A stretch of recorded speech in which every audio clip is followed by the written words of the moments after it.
In celebration of the 50th anniversary of Title IX, the Mountain West is honoring trailblazing women and their achievements of both the past and present during each of the conference championships throughout the 2022-2023 sports season. Hi everyone, welcome inside the Mountain West Network studio. I'm Bridget Howard. As we continue our celebration of the 50th anniversary of Title IX, I'm pleased to bring in former San Diego State women's basketball player and current broadcaster, Tammy Blackburn. Tammy, we're so excited to get to celebrate your journey as a part of this 50th anniversary of Title IX. Thank you so much for joining me today, my friend. Well, thank you for having me. Title IX is so important. What an honor and a privilege. Well, Tammy, your roots began at San Diego State, where you were a 4-year starting guard for the Aztecs, a 2-year captain for the women's basketball team. You led the team to 2 NCAA appearances and 2 regular season and conference championships. Looking back, why did you feel San Diego State was the right place for you to excel academically and athletically?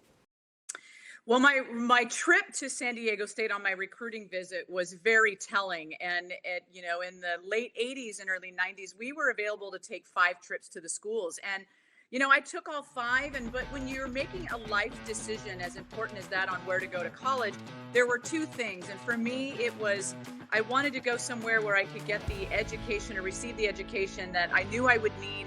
And the other piece was what program do I fit best with? I feel like I made the right decision after narrowing it down. I chose San Diego State for all of those reasons. And then, of course, the environment in San Diego State. Who wouldn't want to be in America's finest city? Who wouldn't want to be in the sunshine all the time?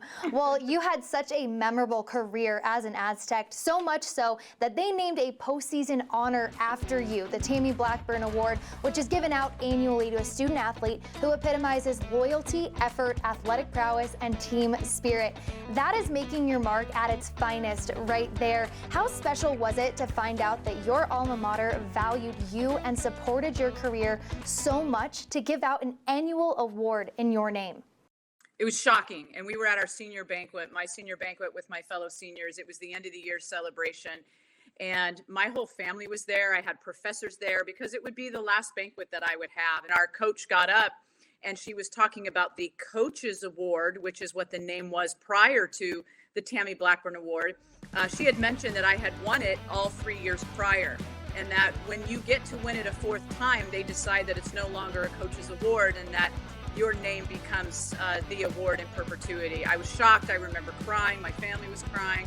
It was an honor because they didn't need to do that. It was just something that was so symbolic, I think, of my career. And to this day, to be able to celebrate the Tammy Blackburn Award and give it out annually to the next recipient is incredibly rewarding and something that I never take for granted. Well, San Diego State certainly has such a special place in your heart, so much so that now you work on the academic side for the institution as the Senior Director of Marketing and Communications for the University Relations and Development.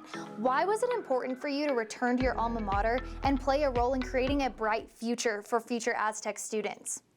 I believed in what we were doing, and I learned that from my time and my transformational experience as a student athlete. I believed in the vision of the university. We had great leadership, and I wanted to be part of something special. And I also believe in education, and I think that education can shape people and help people get to the next step and then their next step.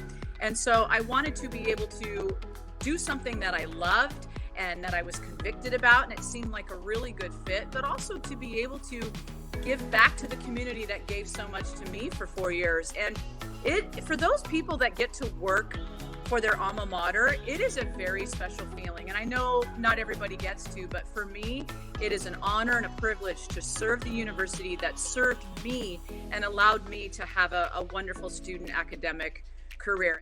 Well, it certainly seems like you found a special place with special relationships that have lasted quite some time. Well, in addition to working for San Diego State, you're also a sports broadcaster for women's basketball, men's and women's soccer, and more, working as a color analyst on the Mountain West Network, Fox Sports, ESPN, and CBS Sports Network. Was sports broadcasting always something that you had your eye on, and how did San Diego State help you start to pursue that career? Bridget, this is our secret. I don't want you to tell anybody. When my brother and I were very young, we would turn on Monday Night Football and all the NFL football games, and we would put the television on mute. And my mom would give my brother a wooden spoon and me a soup ladle.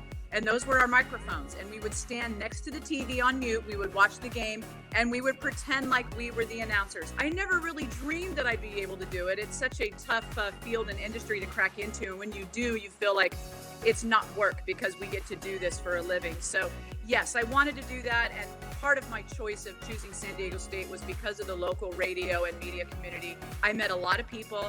I did a lot of internships at radio stations, and I'm still friends with some of those radio and TV execs today, and I regularly thank them.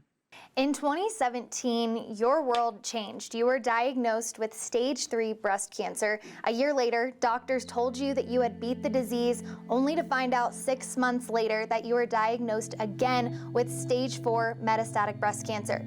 No person is ever prepared to receive that heavy of news. How have you remained steadfast in keeping a positive mindset through this diagnosis and journey that you're on? Well, first of all, thank you for that vote of confidence that I have been that way. I don't always feel that I am that way, and I don't have perfect days every day. I have a lot of ups and downs, but I appreciate that you and others can see that, I try to share the goodness when I can. I've had 2 bouts of bad news, and I think I became better at learning the second diagnosis because of the first diagnosis. It sounds crazy, but in 2017, as you mentioned, my first diagnosis was an absolute blow. But it was that second diagnosis of stage 4 that was harder to take. So the second one was much more challenging because there is no cure. It's a terminal disease. And that brings the level of care and the level of fear at a whole new rate. And so you just have to try to settle in. And I think, I lean on my people around me, certainly my family, my mom, my dad, my immediate family, and the people that I get to meet out in our communities. And, that includes the people that I've had a long time relationship with at the Mountain West Conference and the Mountain West Conference Network. These are very special people to me, as is evidenced by the fact that you chose to write this story about me. And who wouldn't be able to put aside a bad day and say, at the end of the day, I struggle, but look who I get to spend time with. It's quality people like you and your team. And I can say that about my entire circle, and I'm really fortunate. Well, Tammy, we're certainly grateful for our relationship with you and getting to see you at all the championships throughout the year. Well, since your most recent diagnosis, you've created the Wallace Shatsky Blackburn Courage Through Cancer Fund, named after the UC San Diego health doctors that saved your life.